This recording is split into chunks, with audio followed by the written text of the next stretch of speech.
새해가 되면은 많은 표현들이 나옵니다. 혹시 여러분 새해 될 때마다 새해라고 하는 단어 앞에 이렇게 붙여지는 어떠한 표현들 기억나시는 거 있습니까? 그냥 새해보다 무슨 새해 이런 표현들을 보게 됩니다. 그 중에 보면은 희망찬 새해 들어보셨습니까 혹시? 예, 희망찬 새해다라고 이렇게 표기를 하죠. 다시 말하면 어떤 면에서 우리 인간이라는 존재는요, 희망이라고 하는 것을 먹으며 살아가는 그런 존재이기 때문에 그렇지 않는가라는 생각이 듭니다. 세상에서 그러면 가장 불쌍한 사람이 누구인가요? 호흡이 없는 사람, 희망이 없는 사람. 가만히 생각해 보면 세상에서 가장 불행한 사람입니다. 근데 어떤 환경과 여건 속에서도요, 호흡이 있으면, 희망이 있으면 사라지죠. 맞습니까? 스스로 목숨을 끊어버리는 이런 일들이 왜 생기는가라고 보면은요, 희망이 사라졌다라고 생각을 했기 때문에 스스로 목숨을 끊어버립니다. 유대인들이 나치 치하에 있을 때에 수많은 600만이라는 정말 600만인지 그보다 더 되는 숫자인지는 알 수 없지만요, 수많은 사람이 가스실에서 그렇게 죽어갔습니다. 한 번씩 옛날 그 기록 자막을 이렇게 영화를 한 번씩 이렇게 뉴스에 보여줄 때가 있는데 보면은 와, 어떻게 정말 저럴 수 있을까? 웅덩이를 크게 파놓고요, 거기 막 유대인들을 잡아놓고 거기서 다 죽이는 겁니다. 야, 어떻게 사람이 사람을 갖다가 저렇게 죽일 수 있을까? 저는 사람이라고 생각하지 않습니다. 저는 사람이 그 일을 한다라고 보지 않습니다.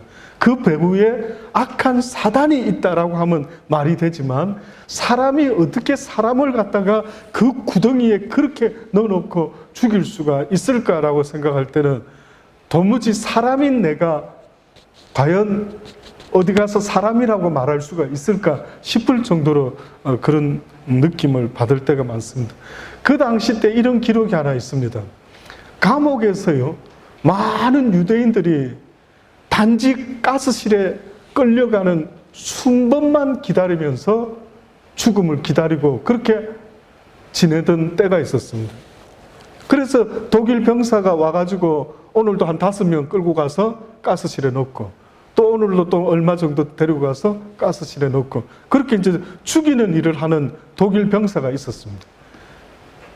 근데 그 감옥 안에 어떤 유대인이 있었느냐 하면요, 유리조각 같은 것을 가지고요, 날마다 아침에 일어나면은 면도를 하고 깨끗하게 머리를 좀 다듬고 그래서 세수를 하고 깔끔하게 하고 늘 하루를 시작하는 그런 유대인이 있었어요.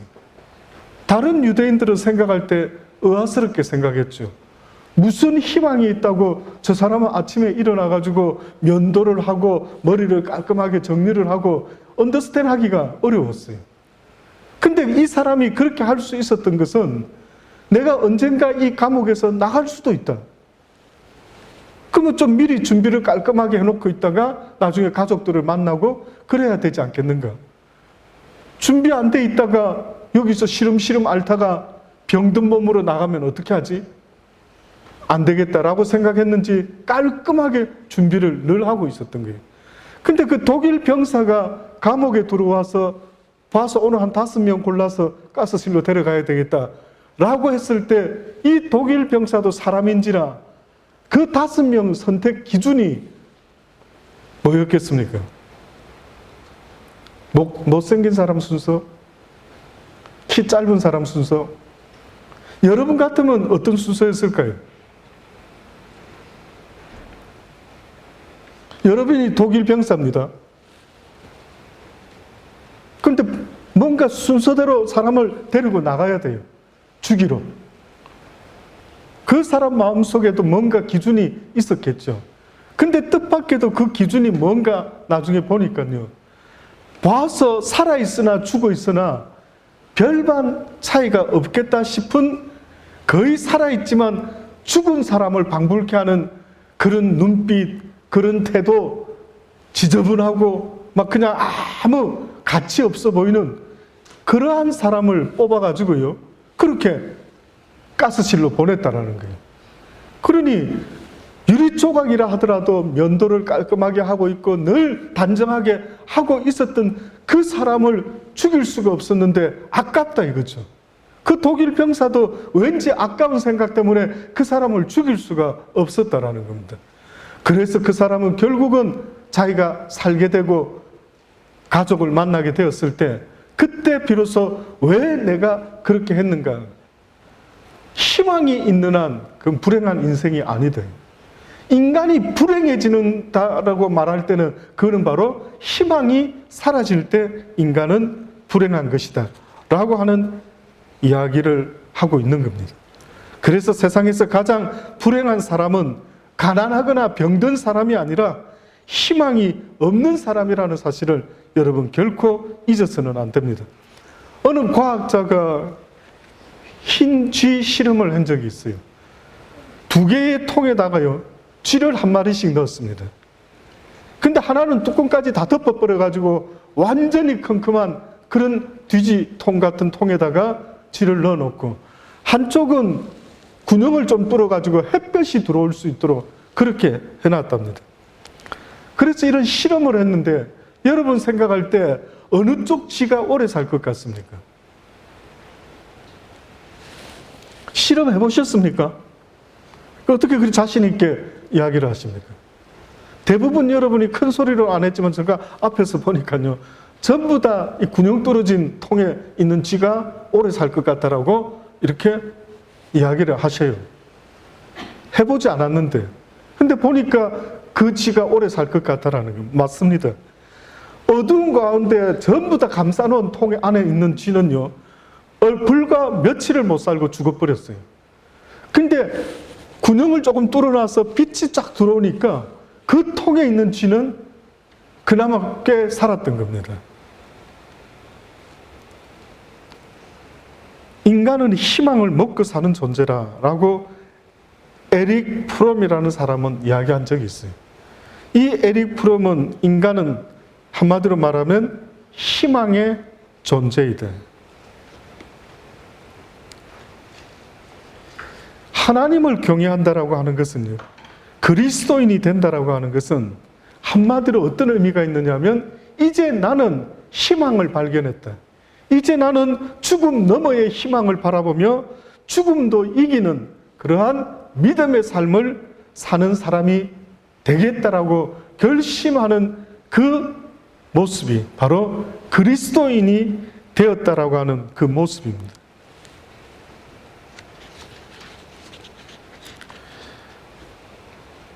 많은 사람들이 이렇게 희망을 가지고 살아가려고 애를 씁니다만 이 희망이 저절로 이루어지는 게 아닙니다.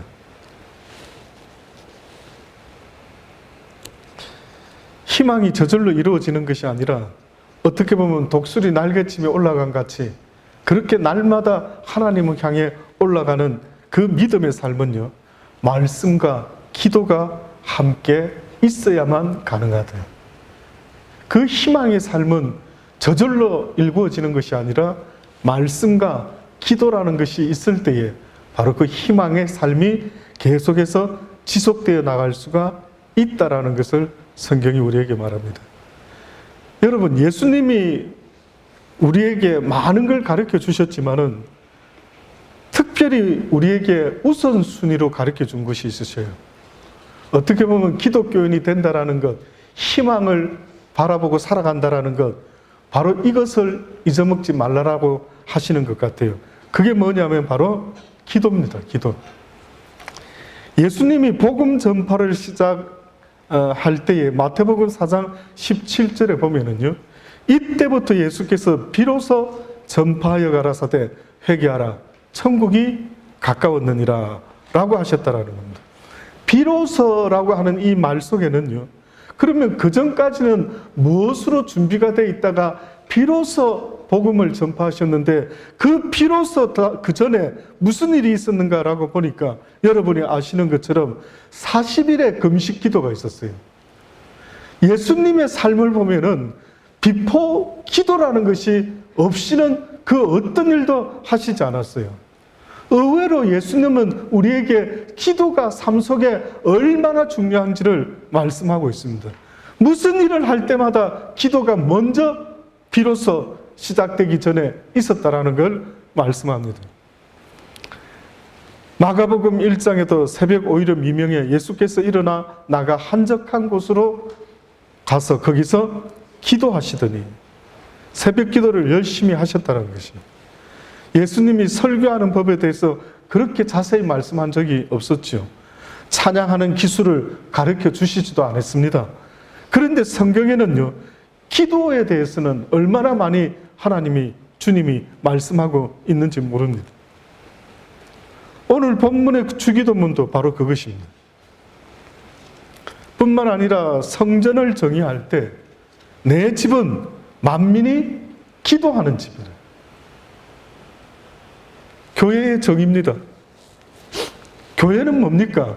교회란 한마디로 뭡니까? 예, 말씀이 선포되고 뭐 기도하고 여기서 여러 가지 구제 사업도 하고 뭐도 할 수 있겠죠. 그러나 주님이 말씀한 첫 번째 순위는 뭐였느냐면요, 바로 만민이 기도하는 집. 이것이 내 아버지의 성전의 정의다라는 거예요. 시험에 들지 않게 깨어 기도하라.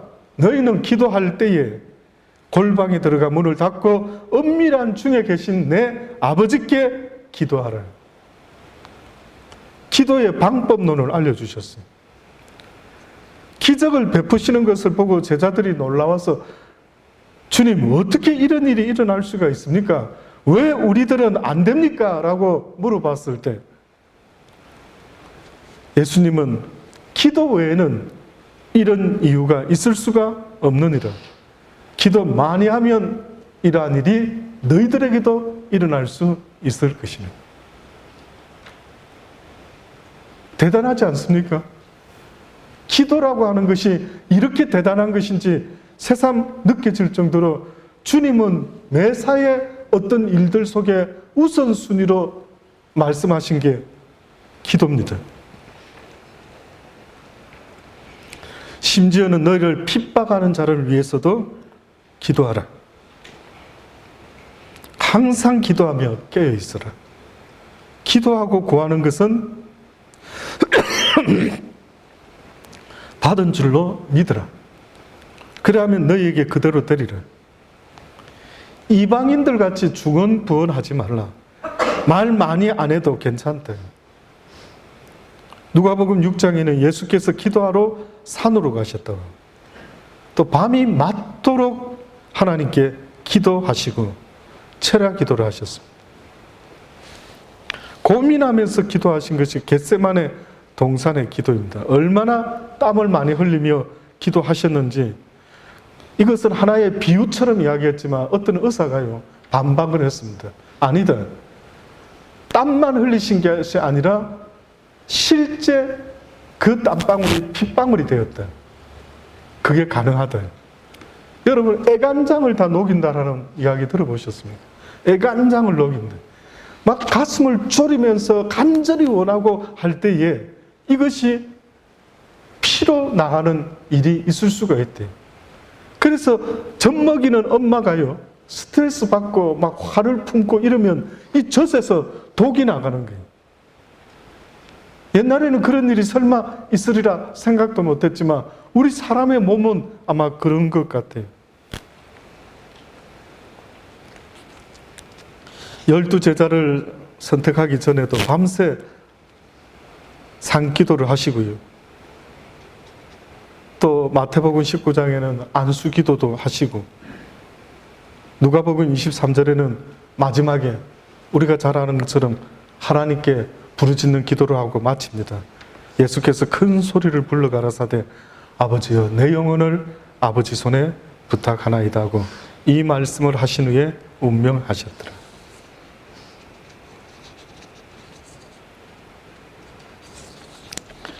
이처럼 수많은 일들이 바로 이 기도를 시작함으로 이루어졌다라고 말씀을 드릴 수가 있습니다. 우리나라에 이런 역사가 있습니다. 새벽 기도가 혹시 우리나라에 언제부터 시작되는 줄 아십니까? 새벽 기도? 새벽 기도가 호주 교회에 있을까요? 없을까요? 미국 교회에 새벽 기도 있을까요? 없을까요? 없습니다. 근데 어느 나라 민족 교회만 있습니까? 한국 민족만 있습니다. 한국 민족. 별스럽죠? 이게 뭔가 이유가 있을 거 아닙니까? 누가 뭐 정해놓지도 않았는데 갑자기 이런 일이 벌어졌을까? Again 1907이라 해서 1907년 Again 1907년을 한 몇 년 전에 한국에서 계속 포스터에도 만들고 막 그런 표현들을 쓰고, 그러니까 모르는 사람들은 이게 무슨 의미지? Again 1907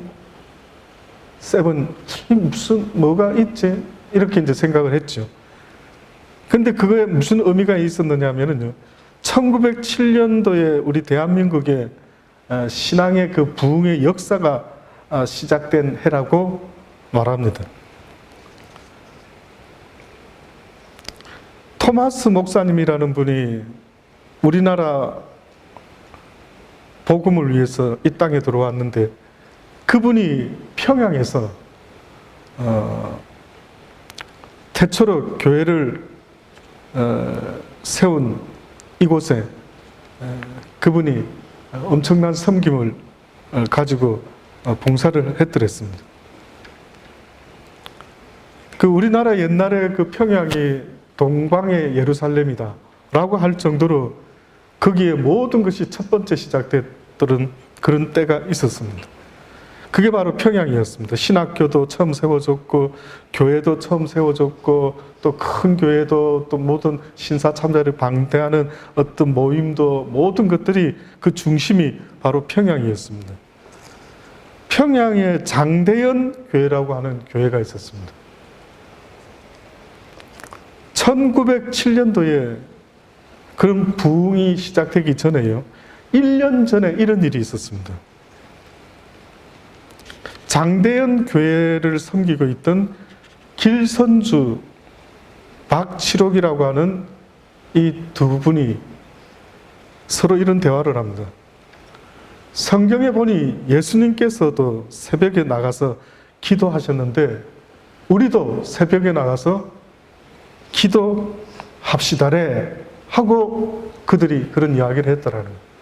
그랬더니만 그러지요, 나오시오 해서 그들이 두 사람이 새벽 기도를 시작했다라는 거예요. 열심히 시작하는데 보고 있던 집사님과 교인들이요, 아니 왜 두 사람만 그렇게 열심히 새벽 기도하냐, 우리도 같이 합시다 라고 해서 동참됐답니다. 그랬더니만 그 장대영 교회는 막 새벽부터 찬양 소리가 나고 새벽부터 기도 소리가 나고 막 사람들이 모여들고 하는 모습이 소문이 나기 시작했어요. 그래서 우리나라 대한민국 사람들 뭐 경쟁에서 지는 거 엄청 싫어하는 거 아시죠? 그래서 다른 교회 사람들이요, 야 우리도 질 수가 없다, 우리도 새벽 기도하자, 이렇게 시작되어서 당시에 그 장대연 교회라는 교회가 이런 새벽에 기도회를 시작하면서 온 대한민국의 교회들이요, 그 기도회가 시작되었다는 거예요. 어느 목사님이 미국에서 우리와 같이 교회를 빌려 쓰는 그런 교회가 있었는데 그 목사님이 이런 개인 간증을 하더랍니다. 그분은 한국에서 이런 새벽 기도를 하는 것이 습관이 되어 있었기 때문에 미국에서 이제 목회를 할 때에 그는 새벽부터 새벽 기도를 하려고 그 외국 목사님한테 이야기를 했답니다. 5시에 새벽 기도 드리겠습니다. 그러니까 5시부터 교회를 좀 평일 때 쓸 수 있으면 좋겠습니다. 그때 그 외국인 교회 목사님이 의논해 보겠다라고 해서 결국 허락을 해주면서 이런 말을 했답니다. 뭐 우스개 같은 말이지만 새벽 5시 그러면서요, 그 시간에는 하나님도 주무시고 계실 시간인데 어떻게 그 시간에 기도할 그런 생각을 하는지 모르겠다 라고 하는 농담을 할 정도로요, 외국 사람들이 봤을 때는 이해하지를 못했던 겁니다. 근데 어느 곳에 가든지 우리 대한민국 사람들은, 대한민국 교회들은 새벽부터 그렇게 새벽 기도를 하며 하나님을 찬양하며 얼마나 정성껏 기도하는지 모릅니다. 그건 아마 우리 대한민국 사람들의 심령 속에 신심이 툭철해서 그런 것 같아요. 그 전에 우상을 숭배할 때도 정한수 떠다 놓고 비나이다 비나이다 비나이다 얼마나 많이 했는지 여러분 아시죠? 우리 부모님들의 정성은 이런 말할 수가 없습니다. 자식을 위해서, 남편을 위해서, 가정을 위해서, 누구를 위해서 얼마나 간절히 정성을 다드리는지 이런 말할 수 없는 그 정성이 예수 그리스도를 통해서, 하나님을 통해서 바뀌어졌던 것입니다. 지금도 동남아 국가들이요, 대한민국을 본봐라, 코리아를 봐라. 6.25 전쟁으로 온 나라 사람들이 반 가까이가 다 죽어버렸고 거지 발새기같이 집을 잃고 저렇게 거지같이 살다가 미군들이 뭐 어쩌다가 남은 음식 찌끄럽지 부대에서 주면은 그걸 팔팔 끓여가지고 먹었던 꿀꿀이죽이 지금의 국밥의 유래 아닙니까? 저는 어렸을 때 분명히 기억하고 있어요. 무조건 아껴야 되고 무조건 보리밥 섞어서 먹어야 되고 런치타임 때 학교에서 도시락 검사를 했더랬습니다. 양은 냄비 같은 그 재질로 만든 도시락통 뚜껑을 열어서 선생님이 쫙 다니면서 보리를 얼마나 많이 섞었는지 체크를 합니다. 그러고 나서 먹었어요. 군것질 할 게 별로 없었어요. 그래서 혹시 아십니까? 구루마를 싣고 동네마다 다니는 아이스 케이크 장사가 있었어요. 근데 지금 여러분이 먹는 이런 하드바가 아니었어요. 아저씨들이 얼음을 갈아가지고요, 이 틀 같은 데다 넣습니다. 그리고 막대기 하나 옆에 딱 꽂아 놓고요, 넣고 그 다음에 거기다가 염소, 색깔 내는 단맛 나는 거 이 촉촉촉촉 뿌렸어요. 거기다가 뭔가 위에서 확 누르면은 이렇게 딱 나옵니다. 그래서 그걸 주스, 그러면 그거 막 아이스 하드 먹듯이 막 그거 하나 먹어보려고 막 그 사람 오는 소리만 나면 데려와서 먹고 했대요. 가장 많이 먹었던 과자, 새우깡이 나왔을 때 얼마나 인기 좋았는지 모릅니다. 그래서 과자는 그저 새우깡 말고는 이 세상에 없는 줄 알고 살았던 시대. 외식을 하면은 그는 실제입니다. 저는 아버님이 배 타고 다니시다가 들어오시면은 온 패밀리 같이 레스토랑을 갔는데 우리가 한국에서 흔히 중국집에 갔죠. 가서 저는 꼭 시키는 것이 있었습니다. 짜장면. 거기다가 이제 무슨 특별한 날에는 탕수육을 하나 이렇게 더 시켜가지고 이렇게 먹는데 얼마나 맛있는지 저는 짜장면 소스 남기는 사람들 이해할 수가 없었습니다. 저 맛있는 걸 어떻게 남기지? 그래서 저는 짜장면을 먹을 때는요, 제가 마지막에 그릇을 꼭 저 앞으로 끌어당겨 놓고 마무리를 제가 지었는데 설거지 할 필요 없이 그렇게 먹으면서도 이걸 또 언제 먹을 수 있을까? 야, 너무 맛있는데. 오늘 우리 시대를 보면은요, 저 그래서 우리 정지한테 한 번씩 그런 표현을 했습니다. unfair하다. 너의 삶과 이 아빠의 삶은 비교해보면 너무 unfair하다. 어떻게 이럴 수가 있나? 이 좋은 나라에서 태어나서 영어도 쓰고 한국말도 쓰고 한국에서 태어나지 않았으니 군대에도 가지도 않아도 되고, 저는 우리 승재, 민재의 나이 때에 하고 싶은 걸 할 수 있었던 게 아니라 아미에 갔었어요. 아미에. 거기서 그저 얼마나 힘들게 훈련받았는지 저는 진짜 거기 직업 군인들을 얼마나 미워했는지 모릅니다. 특히 그 상사라고 하는 어떤 사람, 할 일이 없으면 심심하니까 군인들 한 사람씩 불러가지고요, 내무반에 있는 사람을 불러가 얼차례를 주는 겁니다. 훈련 받다가 제가 다리를 다쳐가 탄땅을 한동안 잠깐 했던 적이 있었는데, 근데 그렇게 아픈 병사를 불러가지고 하루 온종일 머리를 땅에 박게 하고 어떤 식의 고문 아닌 고문을 시키는데요. 제가 지금도 그 생각만 하면은 징글징글합니다. 저게 사람일까? 어떻게 사람이 다른 사람의 고통을 쳐다보면서 저렇게 웃어가면서 고통을 줄 수 있을까? 정말 정 떨어지더라고요. 인간이라는 그 자체가 아주 정 떨어지더라고요. 그래 살아왔습니다. 그래서 또 그런 데다가 막 아버님 사업까지 실패하시고 이러니까요. 저는 좋은 걸 먹으면 안 되는 사람이었어요. 늘 그냥 세일하는 거, 늘 그냥 싸고 좋은 거. 얼마나 그게 습관이 되는지 지금도 그게 안 되는 거예요. 지금도. 지금 그냥 조금 더 업그레이드 해서 뭐 하면 될 텐데 지금도 스틸 세일을 찾게 되고, 도대체 어떻게 띵킹을 뭐가 심어졌길래 그렇게 됐는가 싶을 정도로 그런 모습이 있더라고요. 정말 우리의 삶을 쳐다보면은요, 어떤 면에서는 이루 말할 수 없이 슬픈 역사들이 많이 있습니다.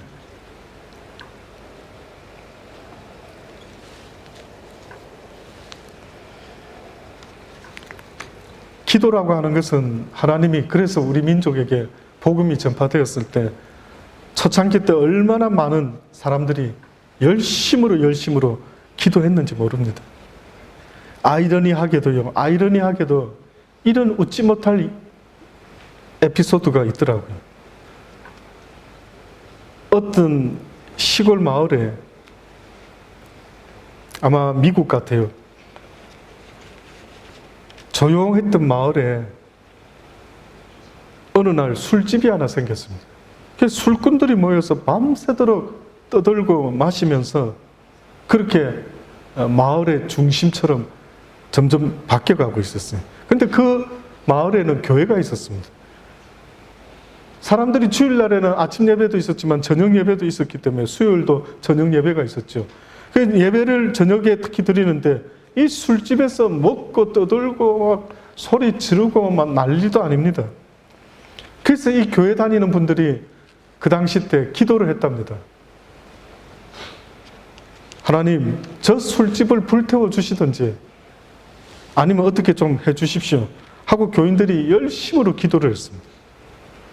근데 어느 날 수요일 저녁에 비가 오더니만은요, 억수같이 비가 오다가 그날은 아주 천둥 번개가 쳐가지고요, 술집을 전부 다 불태워버리고 말았습니다. 그래서 이제 술집 주인은 막 슬퍼하면서 이거 어째 이런 일이 있었을까 막 이러는데 들리는 소문이 있는 거예요. 저 교회 다니는 사람들이 네 가게 클로즈하게 해달라고 하나님 앞에 기도를 막 열심히 했더라는. 그러니까 주인이 딱 들어보니까 느낌이 어때요? 그래서 내 가게가 번개가 쳐가지고 불이 났구나. 법정에다가 고소를 한 거예요. 어떻게 고소를 했냐면 기독교인들이 하나님께 얼마나 열심히 열정적으로 기도했으면 번개가 쳐가지고 우리 가게가 불이 타버렸다. 그러니 저들이 변상해야 된다. 이렇게 고소를 한 거예요. 그랬더니만 교인들이요, 맞고소를 한 겁니다. 뭐라고 맞고소했을까요? 그렇게 맞고소를 한 겁니다. 그럴 리가 없다. 비록 우리가 기도는 했지만 그럴 리가 없다. 우리 때문이 아닐 것이다. 이렇게 또 맞고소를 이제 우리한테 책임을 전가하느냐. 그래서 또 맞고소를 한 거예요. 이 재판관이 고민을 하는 겁니다. 분위기를 보니까 이게 반대로 돼야 되는데 이 술집 주인은 기도했기 때문에 하나님의 역사가 일어났다라고 했고, 이 기독교인은 그래도 그렇지 우리가 기도했다고 해서 이게 번개가 쳐가지고 술집이 번될 수는 없다. 그래서 이 재판관이 참으로 어이가 없는 이 시츄에이션을 두고 그런 이야기를 했다라는 겁니다. 어찌된 일인지 술집 주인은 기도의 능력을 믿고, 어찌됐는지 소위 하나님을 믿는 사람들은 기도의 능력을 믿지 않는 것일까. 의미심장하죠. 기도라는 게 이렇게 대단한 건데도 불구하고요, 그렇게 기도의 능력을 미처 생각하지 못하는 이러한 자들이 있더라는 거예요. 우리가 잘 아는 루터도 그 비덴베르그 교회문에 95개 조항을 걸었을 때, 개혁 선언문을 붙였을 때에 그는 하루에 최소한 2시간 이상을 기도했답니다. 그가 했던 말입니다. 만일 내가 새벽에 2시간 이상을 기도하지 않았다면 그날의 승리는 마귀에게 돌아갔을 것이다. 나에게는 너무나 할 일이 많았다. 그러나 날마다 3시간 이상 기도하는 것보다 더 중요한 일은 없었다. 그 기도가 모든 일을 지탱해 나가게 하는 힘이 되었던 것이다. 여러분, 기도가 이렇게 중요하다라는 거예요. 기도하는 그 시간이 이렇게 2시간, 3시간이 더 이상이 필요할 정도로 기도하고 나서 움직일 때는 전혀 기도하지 않고 움직일 때와는 다르다라는 것을 분명히 루터는 고백했던 겁니다. 사단의 역사를 묶을 수 있는 유일한 힘과 능력, 그것은 바로 기도라는 거예요. 기도에 얽혀있는 이야기는 어떻게 보면 책을 찾아보면, 자료를 찾아보면 가장 많습니다. 가장 많은 에피소드가 있는 게 기도에 대한 거예요. 다들 하나같이 기도가 이래 중요하다, 기도가 이래 중요하다, 그렇게 말을 하는데도 알아듣지 못하니 심지어 이런 이야기까지 나와서 저도 이걸 읽어보면서 너무나 어이가 없더라고요. 그러면서도 웃었습니다. 그러면서도 그럴 수 있겠다 싶더라고요. 그게 뭐였느냐 하면은요, 어느 목사님이 꿈에 천국을 갔다라는데, 그때 자기와 함께 이상하게 생긴, 못생긴 그런 어떤 총알 택시 기사가, 그도 죽어서 같이 천국문 앞에 이렇게 서게 됩니다. 천국문 앞에 베드로 사도가 있었대요. 근데 베드로 사도가 이렇게 반갑게 맞이해 주면서요, 목사님, 저쪽 지옥길로 가시고요, 총알 택시 기사는 이쪽 천국길로 가시오, 이렇게 했다는 거예요. 그때 이 목사가 베드로에게, 세상에서 목사 일을 한 사람은 접니다. 저분은 총알 택시 기사였고요, 그런데 생명을 구원하는 일에 일생을 바친 저는 지옥이고, 교통 위반을 하면서 총알 택시 기사로 먹고 살아왔던 저 사람은 어떻게 천국이 될 수가 있습니까? 뭔가 착오를 일으킨 것이 아닙니까? 그때 베드로 사도가 말했답니다. 아닙니다. 바로 된 것이 맞답니다. 아니, 어째서 이런 일이 있을 수 있습니까?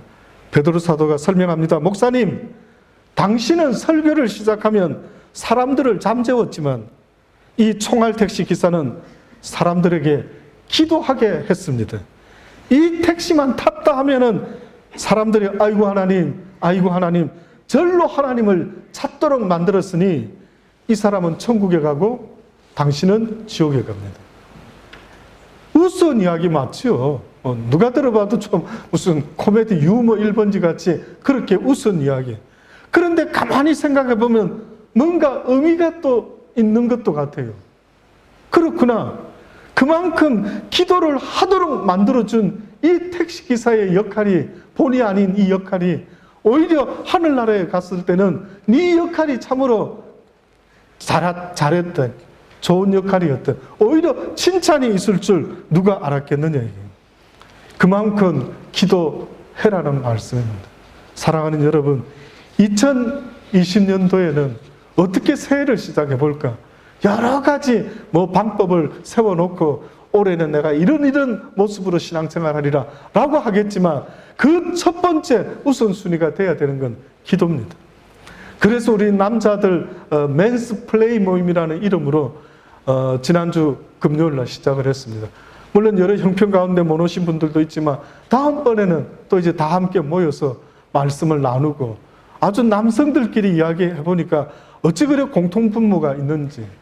다 남편들 아닙니까? 그래서 뭐 아내들은 이렇게 자기들끼리 모이면 뭐 시키지 않아도 막 수다를 떨고 뭐 이야기를 나누고 하는데, 남자들은 이 멍석을 깔아주지 않으면 쉽지 않는데 처음으로 이렇게 이야기를 나눠봤어요. 아주 깊은 이야기까지 다 하고, 남편으로서 첫 번째 주제가 뭐였는지 아십니까? 나는 여러 관계 속에 살아가는데 어느 관계가 가장 어렵습니까? 물어봤어요.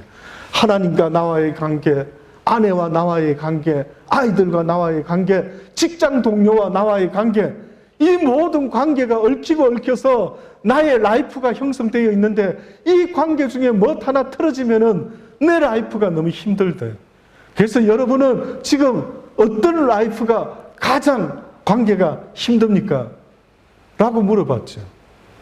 궁금하십니까? 아내 된 여러분들. 그래서 아내들이 안 들었으면 하는 바람이 있었기 때문에 때로는 진봉택 형제 가정에서 들었기 때문에요. 우리 규란 자매가 부엌에서 좀 멀어질 때 그때 이렇게 또 질문을 하고 이렇게 나누었어요. 아주 비밀스럽게 이렇게 이야기를 나누는데, 주로 그때 우리 진봉택 형제님은 미소로 답을 많이 했습니다. 미소를 지으면서 목사님 무슨 뜻인지 아시겠죠? 그래서 제가 예 압니다. 무슨 뜻인지. 뭐 이렇게 대화를 해가면서요. 그 장소에서 최선을 다해서 마음을 내어놓고 이야기를 나눴어요. 여러분 어떤 관계가 힘드십니까? 의외로 물론 저는 의외로 부부 관계가 힘들다라는 말이 많이 나올 줄 알았는데 의외로 보니까요. 이 직장에서의 그게 힘들다라는 걸 이야기하더라고요. 직장 상사, 뭐 여러 가지 또 직원들 사이에 다들 동감이 되었던 모양이더라고요. 물론 부부 관계도 쉬운 관계는 아니지만은 그런 이야기를 하더라고요.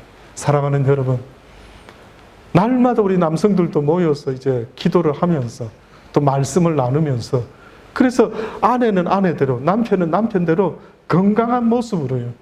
하나님의 가정을 이루어갈 수 있는 그런 복된 2020년 새해가 될 수 있으면 참 좋겠다라는 생각을 하게 되었습니다. 아무쪼록 여러분 우리 남성 모임을 위해서 기도해 주시고, 다음 주 어느 집에서 모일지 아직 결정을 안 했는데 지원을 받겠습니다. 그래서 자원하는 마음으로 다음 주는 저희 집에서 하겠습니다 라는 분이 계시면 미리 알려주시기를 바랍니다. 오늘 이 시간에 우리 성찬식을 잠깐 드리도록 그렇게 하겠습니다. 우리 성찬 좀 도와주시기 바랍니다. 예.